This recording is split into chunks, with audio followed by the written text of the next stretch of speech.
Hey, everybody. I want to welcome you to a new thing with Cyndi. Merry Christmas. Almost Happy New Year.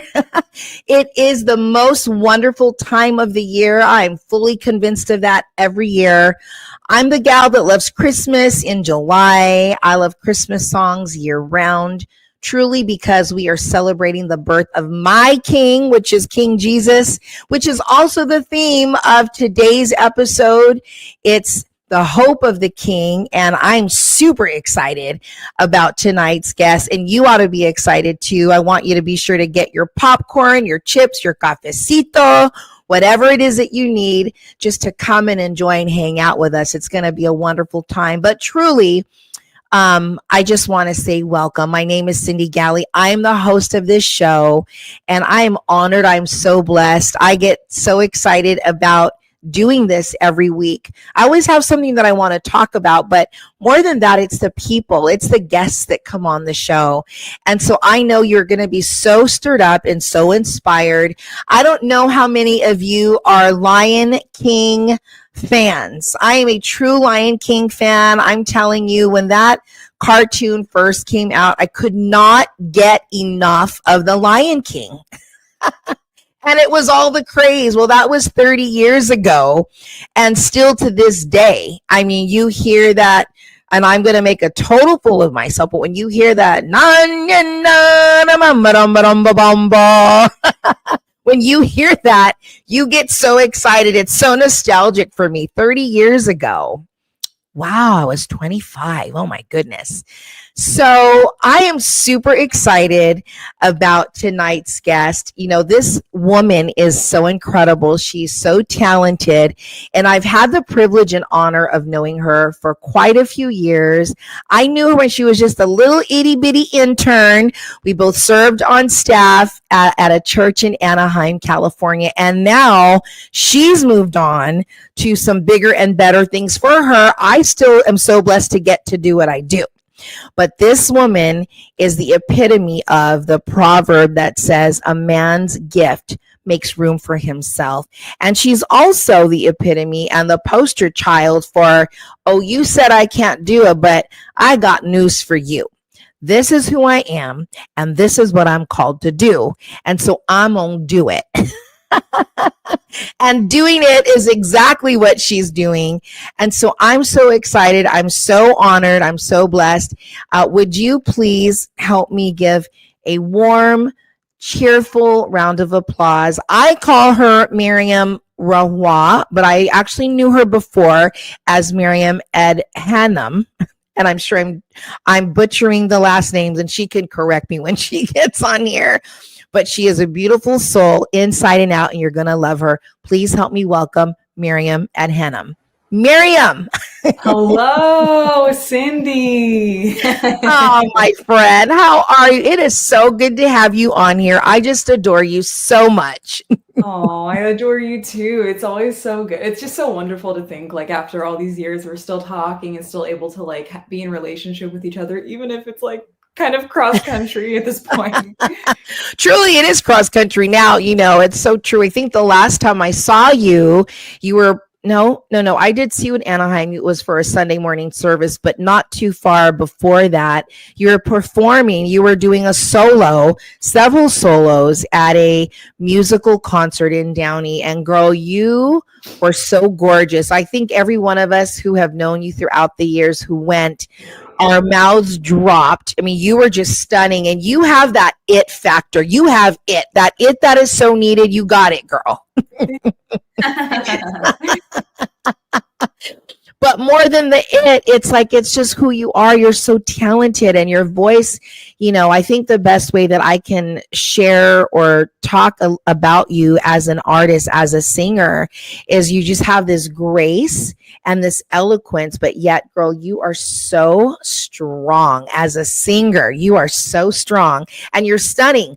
People don't want to take their eyes off you when we're watching you in concert. So congratulations. You have so much going on, and I want to talk about all the things. Anything you want to say before we jump right into it?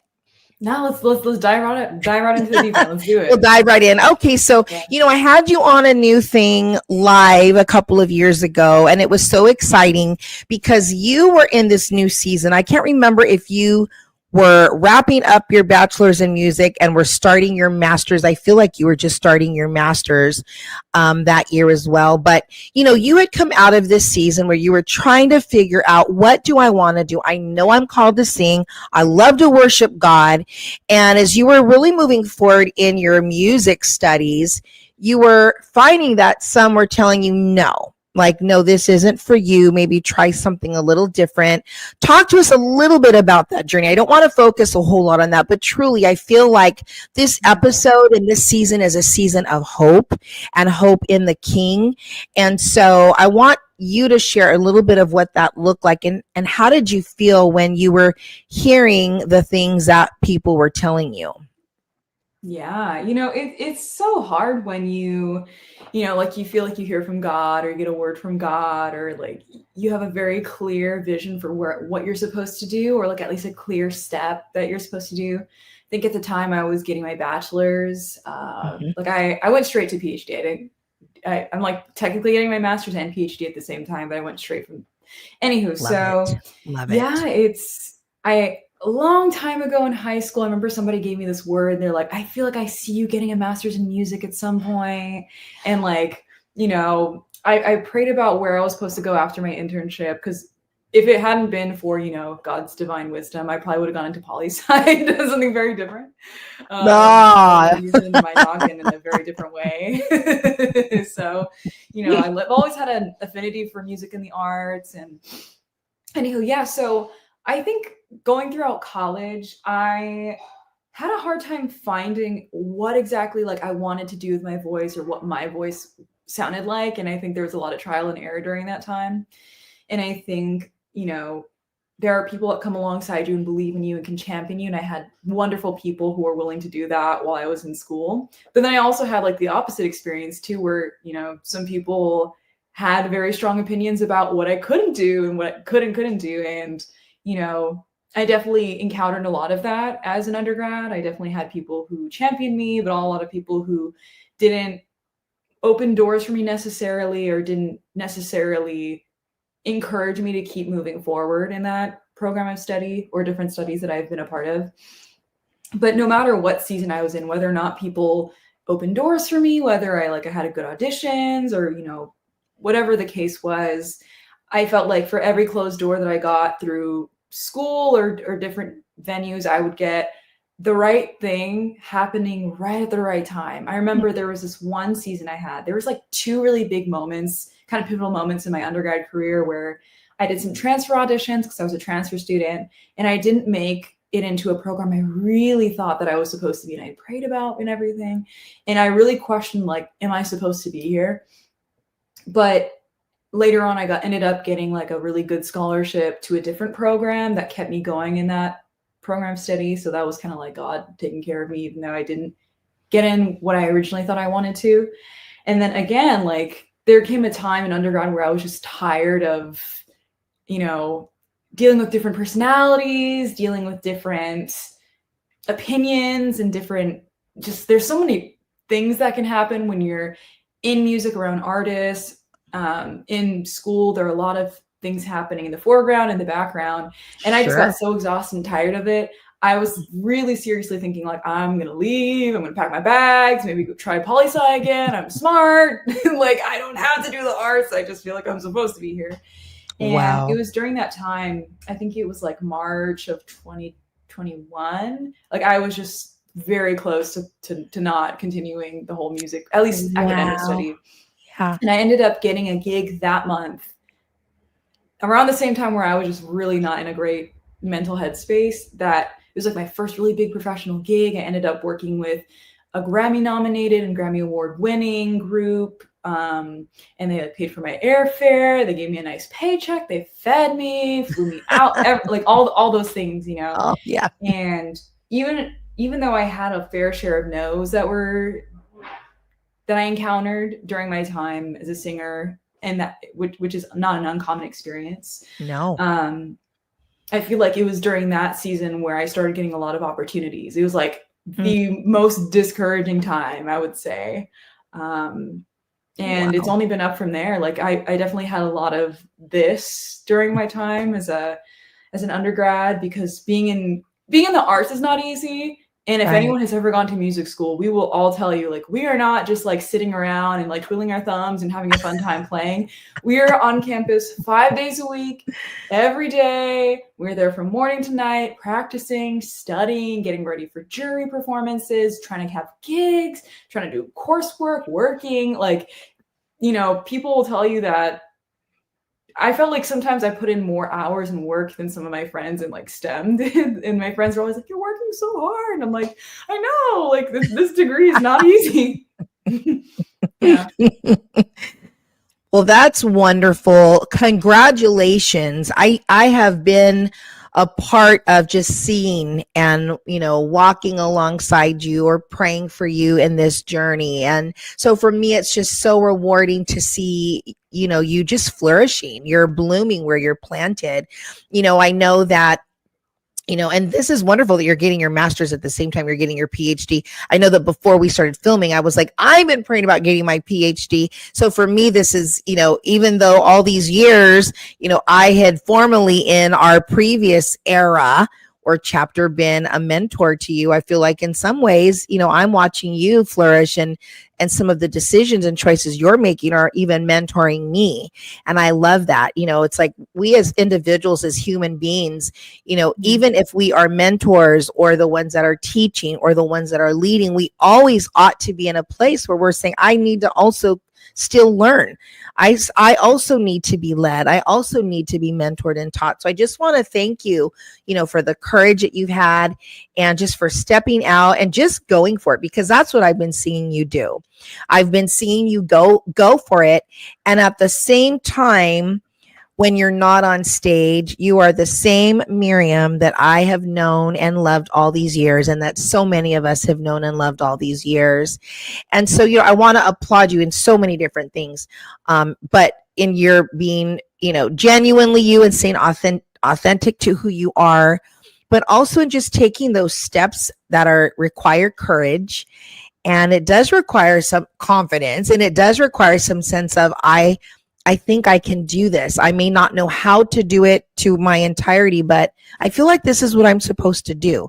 You know, I think any one of us that are in the creative space can say we find ourselves frequently doing things that we didn't realize that we could do, even though maybe we've been practicing, we've been studying, we've been rehearsing, all the things, doing our due diligence. Sometimes all of a sudden something will open up to you and it's like, do I belong here? But I'm a firm believer that, you know, these doors began to open up to you to invite you to this table that you were always meant to be a part of, you know. And so you've had some wonderful experiences. And, you know, I know we were talking a little bit about just even this year, girl, you've been doing some things like with Lion King. You've been performing and sharing the stage with some iconic performers.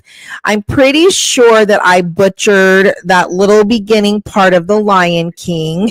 It's okay. It's okay. I don't even know what the words are. Yeah, you and everybody else. Totally okay. But you had a wonderful opportunity and experience at the Hollywood Bowl earlier this year. You were performing with several iconic individuals, and this was to celebrate, you know, the 30th year anniversary of Lion King. So tell us who's singing. I know that Lebo M was also one of the individuals that was a part of this celebration, but there were some pretty iconic individuals you were sharing the stage with here at the Hollywood Bowl back in May of this year. Tell us some of who were on that stage, and then tell us what that experience was like. Yeah, so it was a star-studded cast, like, to say the least. There was Jennifer Hudson. I've been listening to Jennifer Hudson ever since I was a wee little thing. Like, Jennifer Hudson, I got to share the stage with Jennifer Hudson. Lily Eichner was there, Nathan Lane. Yes. And so many, like, of the I'm forgetting his name. I'm blanking. The original voice of Scar. Jeremy Irons was there. All of these really, like, iconic voices from the movie and other people just around Yes. Hollywood were all on that stage. And it was, Northwest was also singing. So we ended up seeing like the whole Kardashian clan, and Kanye was there. Like, it was just, everybody was there during rehearsals and on stage. And it was just like mind boggling. I love that. How fun was it? Was a 2-day event where you did this back to back. Is that what it was? Yeah. That's exciting. And of course, Nathan Lane, he was in the original Lion King. Was he Pumbaa? I can't remember now because it's been so long. Timon or Pumbaa, one of the two. But his voice is he is iconic. And of course, Jennifer Hudson, this woman can sing. She's got a gorgeous voice. And so how exciting. Okay. So what was this like for you? And did you audition for this? Were you invited to be a part? How did you find yourself singing on stage with all of these iconic characters celebrating? I mean, this is a huge celebration. This is Disney's The Lion King at the Hollywood Bowl. We're not talking about we're having a watch party in our living room and I decided to pull out karaoke and sing. Yeah. I mean, so a lot of film and TV, a lot of the way that industry works is there's a lot of just word of mouth and referral that happens. It's a little different than I would say TV and acting, where, I mean, people can refer you for projects if they know they want a specific person. Sure. But, TV and acting, a lot of it is you film an audition and you submit it. Mm-hmm. A lot of music work is you've worked with certain people before, and if they like you or if they want to lift you up, or if you have a relationship with people, those relationships can lead to future employment opportunities. So it was really a situation of that. Like, it was so wild. That week of those rehearsals was the week of my graduation ceremonies at Cal State Long Beach. It was like finals the week before, and then it was graduation season. So I was like in the thick of it. Girl. And I find out 3 weeks before the show happens, literally 3, not even 4. It was like the show's in the middle of May, and I found out like right at the beginning of May or like right at end of April. Yeah. And I just finished my senior recital. So it was just like back to back to back to back. And that was a big production. I remember us talking and going out to eat to talk about what your senior production final was going to look like. And it was no small thing. We're not talking a little paper.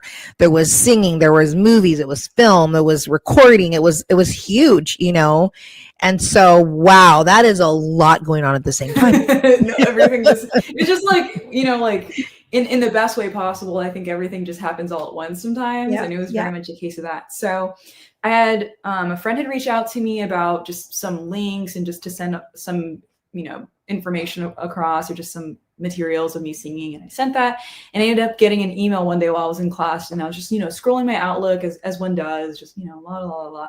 And then I see something in my email inbox that says, live to film concert, The Lion King, like availability check or something like that. And I was like, wait, am I reading this correctly? I literally left the class. I went to the bathroom, and I was just like, am I reading this correctly? Actually.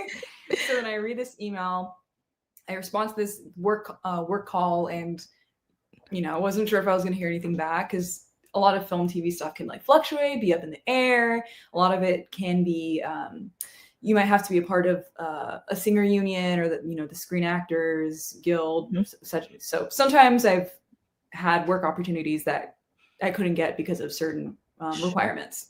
So in my head, I was like, okay, this is super cool, but oh my gosh, what?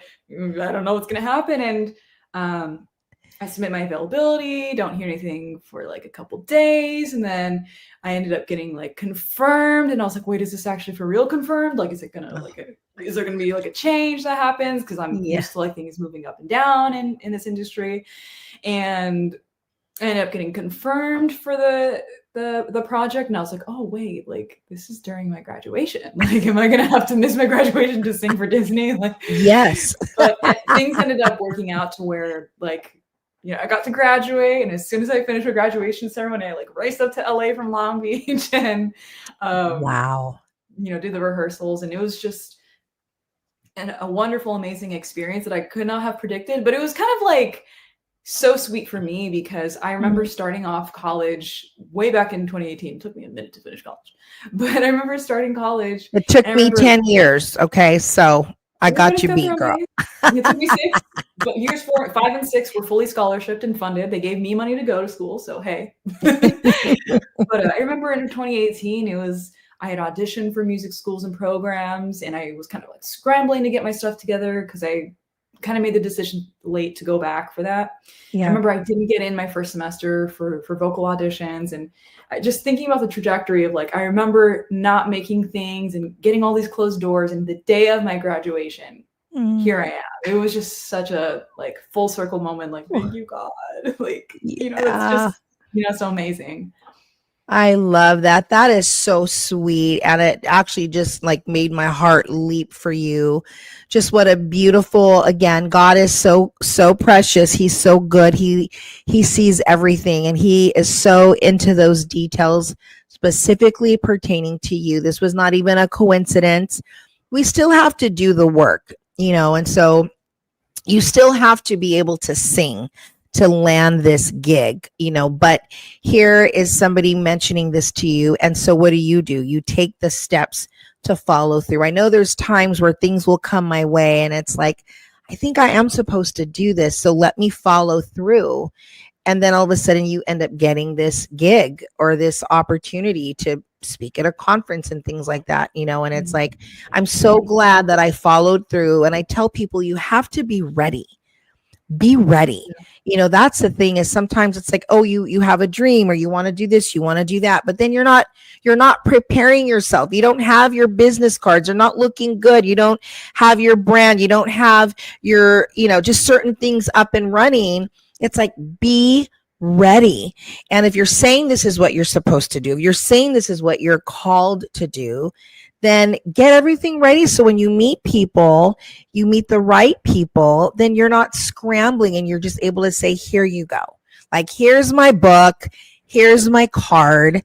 I would love to connect with you, and just being ready for those open opportunities. And that's exactly what you did. I'm just so proud of you. It's so exciting. And so, you also had another opportunity. I know that you did sing with Lebo M at the Hollywood Bowl, which I'm still, girl, I'm like, she sang at the Hollywood Bowl, y'all. Like John Williams, I've gone to see him there performing and conducting, all of the scores that he's written. Harry Connick Jr., I go to see him there. Sting, I've, gone several times there to see him perform, but Miriam was performing and singing, and you were like right directly, I think you were directly next to this in this, 2 people over.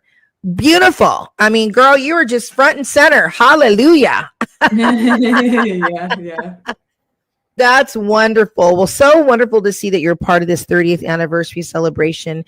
But you also had an opportunity, I believe, that you sang again with Lebo M in August. Talk to us a little bit about that.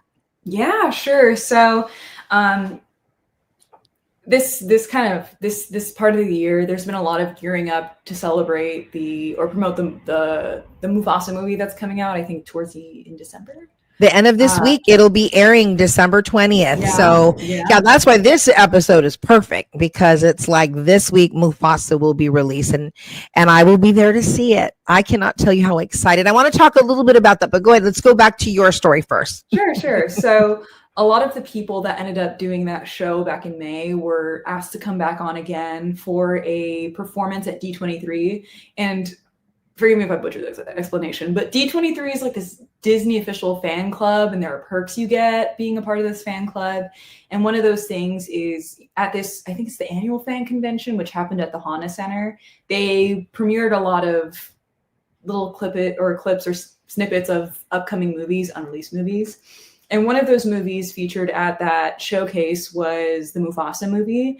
So me and a lot of singers from the show in May at the Hollywood Bowl, and a couple others, we got to sing again with Lebo M, but not only that, we got to learn some of the music from the movie, which is going to be released soon, some of the unreleased stuff. And we performed it, we learned some choreography, we danced, sang on stage, and got to sing to a full, like, sold out house of big Disney fans. I love this. I just love hearing and seeing all that is happening and all that's unfolding and all the favor. That really is what it is, you've been given favor. And again, I go back to that scripture because it's true of anybody who really develops their gift and their skill. Is the word says that a man's gift makes room for him. In other words, when you have a gift that's been given or a talent and you work at that and you become good at that, people are going to remember and they're going to call on you. I need another vocalist. Oh, Miriam. And also because just of the person that you are, I think it's always important to be kind and to be loving to people, not for the purpose of, well, I'll never know if I'm going to meet them again. No, just be kind and be loving because that's, how we're supposed to be. But I love that, and obviously you're a joy to work with. This is why you are not only in May, but let's call her back to be a part of this exciting recording that we're going to be doing. This is such a blessing. And I know that really your best is yet to come. And, you've had some wonderful accolades. I just want to kind of give you some props here. I know that you're a student currently at, UCLA in ethnomusicology, which I want to talk a hot minute about that because I did not even know, like, it's not just music and it's not just ethnos, but it's is it ethnomusicology? Is that how you pronounce it? Yep. Okay. And I have to tell you, I'm a little jelly because ever since I was a little girl, I always wanted to attend UCLA. That for me is intimidating. So anyone that has ever taken the time to apply to UCLA, and I'm not a USC fan, but many of you watching might be, I'm a Bruin at heart since I was a little girl. But any of you who have ever taken the time, Deborah Jane, if you're watching, I love you, girl, have ever taken the time to fill out the application to go to UCLA or to go to USC. I mean, even that in itself to me is like, oh, I can't believe you applied. And I've applied to schools that I feel like I was called to go to, and I got accepted. And one of them was University of Colorado in Boulder. When I think about it, I think, gosh, it was so scary to do that. But yet it was something I knew I needed to do. Have you always wanted to go to UCLA, or did you choose UCLA because you felt like it had the best musical program for you to work on your PhD? Talk to us a little bit about what that process looked like, because there's going to be some that are watching right now that are in this place, maybe just having graduated from high school, or maybe they're also, might be their last year of high school and they don't really know what to do about this next season. But what did that look like for you to decide, I'm going to study ethnomusicology at UCLA? Congratulations, by the way. I loved when I saw your picture on Instagram. I'm like, this girl is soaring. She is doing some things. I love it. Yeah. Thank you. So, I mean, it's so like sweet for me because I remember I was a little fourth grader, and when I was in fourth grade, I said like two things that I still remember. One of them is like, my dream is to be a writer, and then the other one is like, I'm gonna go to UCLA. And I got my undergraduate degree from Cal State Long Beach, right? But it was really a series of events like that led me to UCLA. So I had a mentor that was a graduate of the program at UCLA for ethnomusicology. And ethnomusicology is basically the study of music and culture and how music and culture affect each other and how they're related. And it studies musical traditions from all across the world. I love that. And for me, I remember feeling that I went through music school and I always felt like I was getting sorted into categories or like these boxes, like these predetermined boxes for me. So I'm East African, right? I'm Eritrean American. I think first gen is like the kids who are born here, but your parents are immigrants.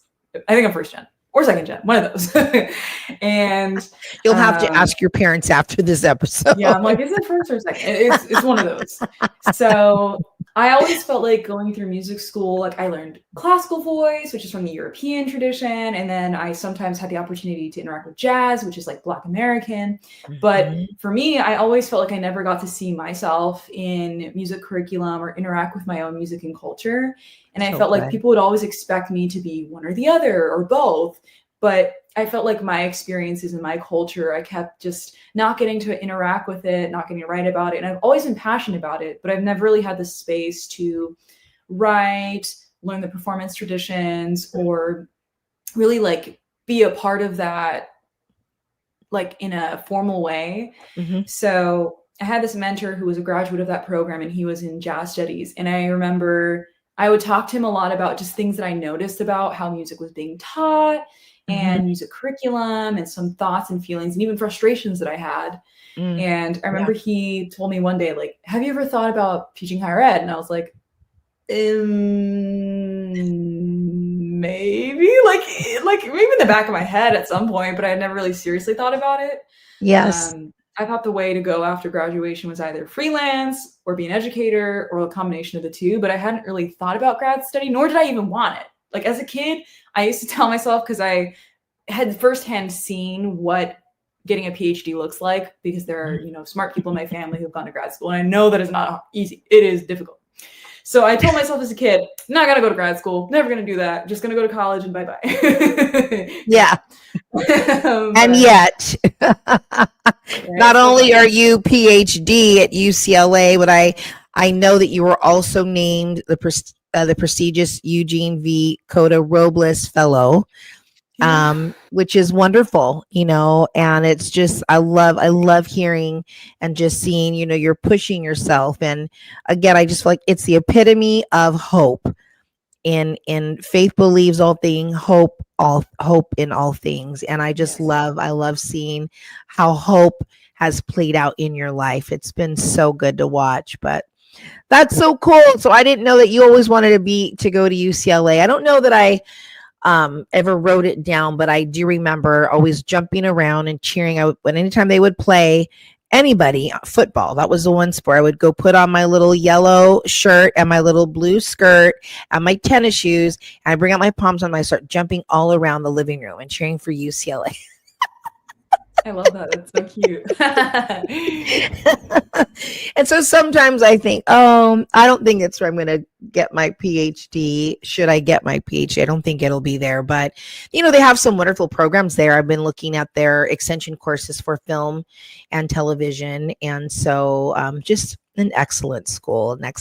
But I'm so proud of you. So you've had some wonderful things that you've experienced as well. I remember reading that at, you're CSULB, Cal State Long Beach, you were named a Bob Cole Jenkins Pritchard Scholar, as well as Mellon Mays Undergraduate Fellow studying music in East Africa, which I think all of that is so wonderful. And it's opened up these doors for you to be able to sing with, not just with Walt Disney, but with Grammy award-winning, you know, artists and even choral groups and things along those lines. What would you say is the biggest thing that you've learned to date regarding this whole experience from start to finish? I think you have to have a really clear conviction and direction and work ethic, especially if you're going to be in like my industry, and if you're going to be in the arts, and if you're going to go to grad school. I would say I really had to learn. I always had work ethic, but I was also really good at procrastinating. And I think being an intern taught me that, especially when you're practicing, you have to do a little bit every day. Mm-hmm. And I think learning how to be disciplined and do the same thing over and over and over again was something that I learned as an intern, when I just had to clean a bunch of things. And I was like, you know, my brain was so bored, but I learned how to like keep doing things and really pay attention to details. So I would say, one, have a work ethic and develop a tenacity, right? Because I would say there, you know, even just speaking about hope, I remember somewhere in like Romans that's like, patience produces character produces, it's like perseverance, character, and then hope. Yeah, it's so interesting because hope is at the end of everything. It's not the beginning. It's like you have to persevere and have character, and then there's hope, right? And for me, it was hard to feel hope sometimes, like when people are telling you no, or you're not this, you're not that. But I think you could feel like you're in a hopeless situation when you're hearing all the no's and getting all the closed doors. Yeah. Right. Yeah. So I think also having like a thick skin, having grit, and just sticking with something, because sometimes the words God gives us are for a future time, or we have to like plug away at things, little bits here and there. And then all of a sudden it's like, there's my thing. And if I had let myself get all sad and just quit when I had a teacher be like, oh, you're not good enough for this, or like people didn't want to, take chances on me or whatever. If I let those things discourage me, then I wouldn't have had a fully funded education at UCLA. I wouldn't have been singing at the Hollywood Bowl. Like I really had to just I had to hone my craft, right? Like I had to continue to develop my craft and get good enough at what I did to be at a place where I could do those things. So that's part of the process too, right? But also I had to just persevere, keep working. And then those things came right at the right times when I needed it. So good. So, persevere, do the hard work. And if you really feel like it's something you're supposed to do, then don't take no for an answer. And I can, as we wrap up, I'm remembering a time where I had probably written 4 different television show concepts, and I had pitched them all to a production company. I didn't have a literary agent, and still don't, even now that I'm working on my 3rd book. But I think it's a little bit different because you can self-publish and you can copyright and all of that, and it's yours, But when it comes to something like a TV show, there's really no way to say, well, no, that's my idea, even though it was my idea. But I remember pitching it to this production company, and they had said, well, we like this idea, but we don't like this idea. Like nobody wants to see that. And it was a talk show for 6 people, 3 men, 3 women, 3 married, 3 single. And they said, no, nobody wants to see that. And I just said, okay. And that was it. I didn't fight it. I just took it as they're the expert. They said no, and that was it. And I was so young, like so wet behind the ears that now it's like, oh, I'm sorry that you're saying no. So I'm going to go knock on this door because I know that this is something, this is a message, this is a project, this is a book, this is a film, this is a TV show that needs to get out there. So it's a lot different now, But I love that. And you learned that at such a young age. And I'm just so proud of you. I applaud your faith in taking that word that God gives you. And I think you're absolutely right. We need to have direction.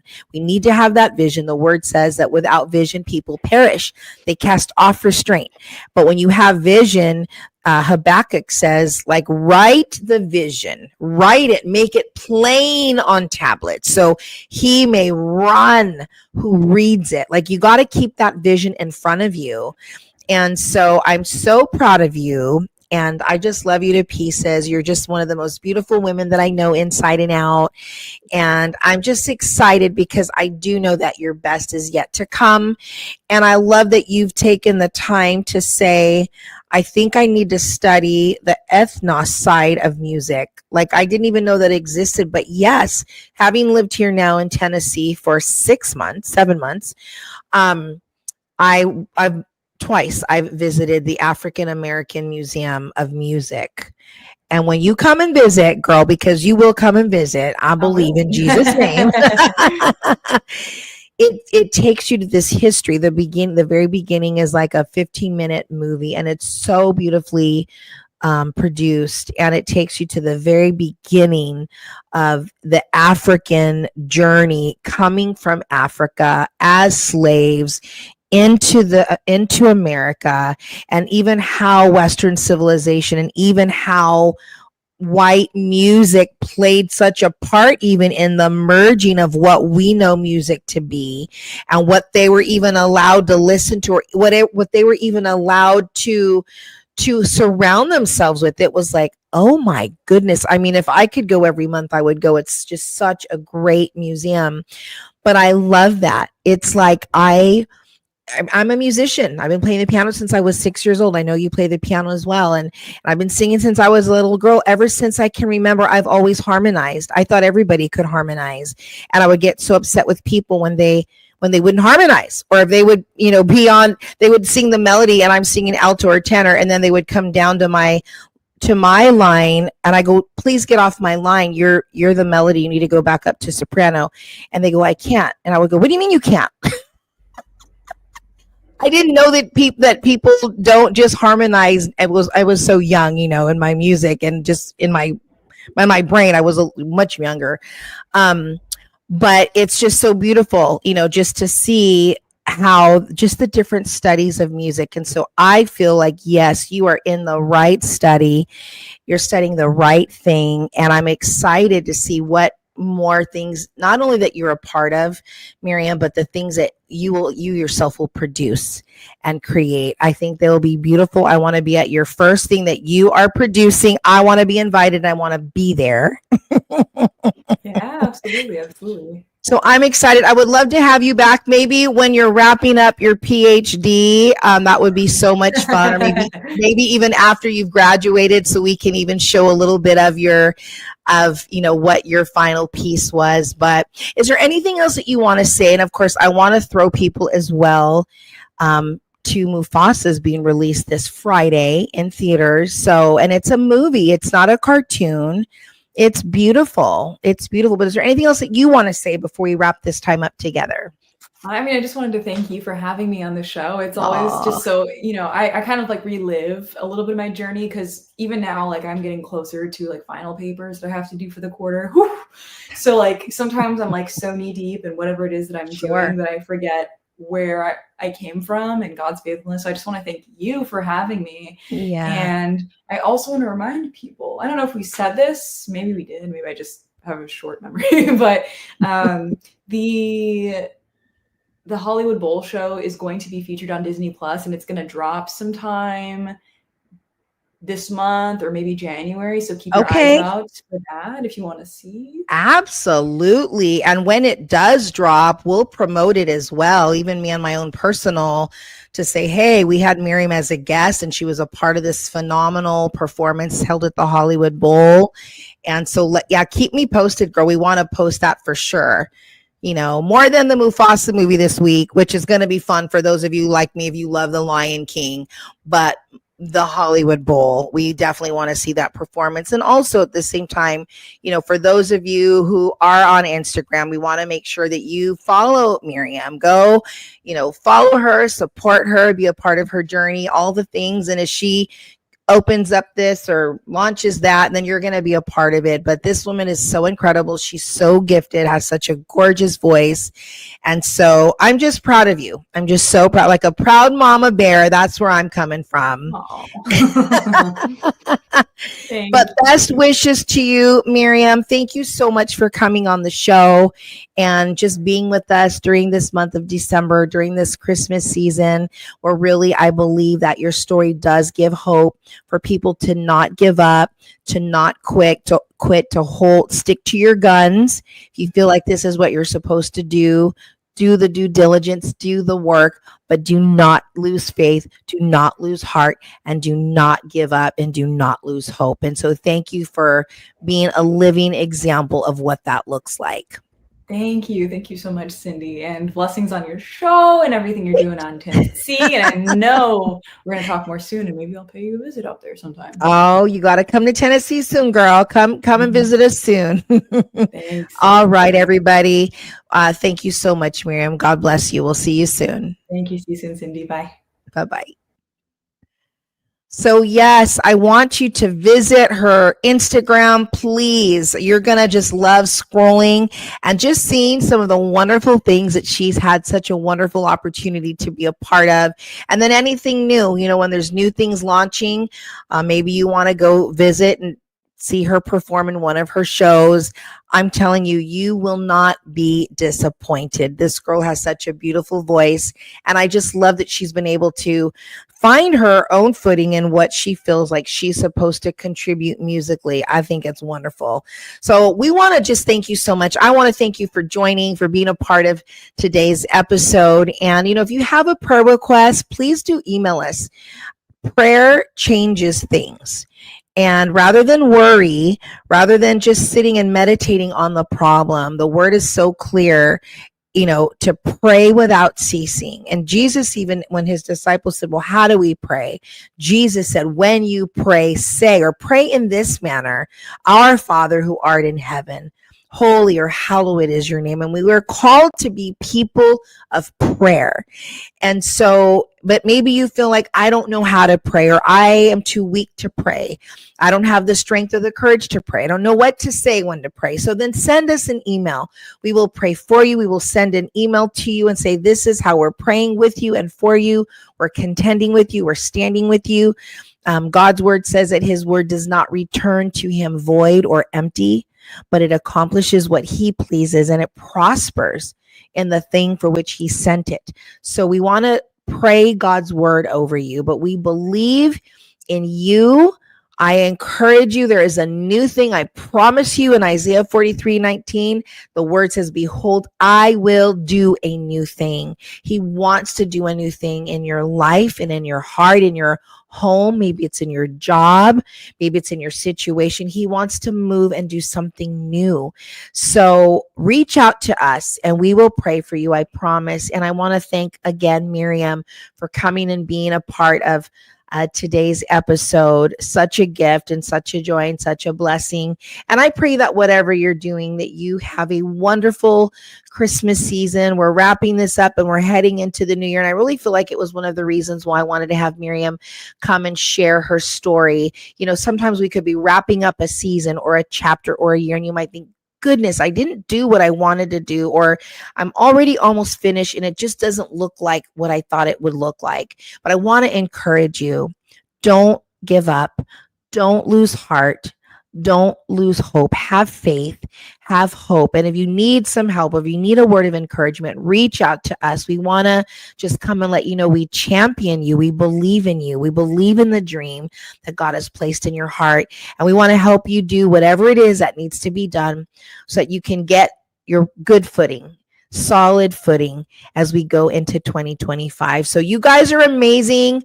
Love you so much. Thank you for joining again. A huge shout out to Miriam Adhanam. Well, I say Rahwa. I think Rahwa is easier for me to say. And, you know, some of you might be looking for ways to get discipled or even to disciple others. And I just want to share with you, we've got a discipleship group that I lead, and it's through Jesus Disciple, but it's the She is Jesus Disciple Network. And so we're going to put in the chat that little information. You can click on that link as well.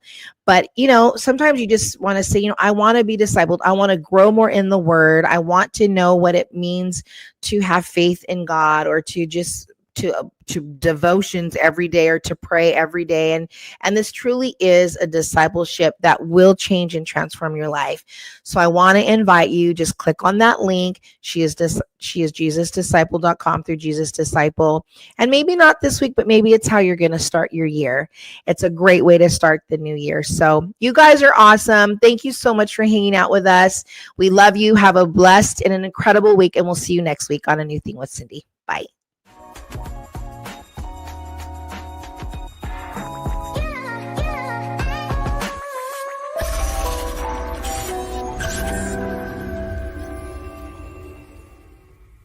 Hey, help us get the word out about our show. Subscribe today, right now, to A New Thing Live.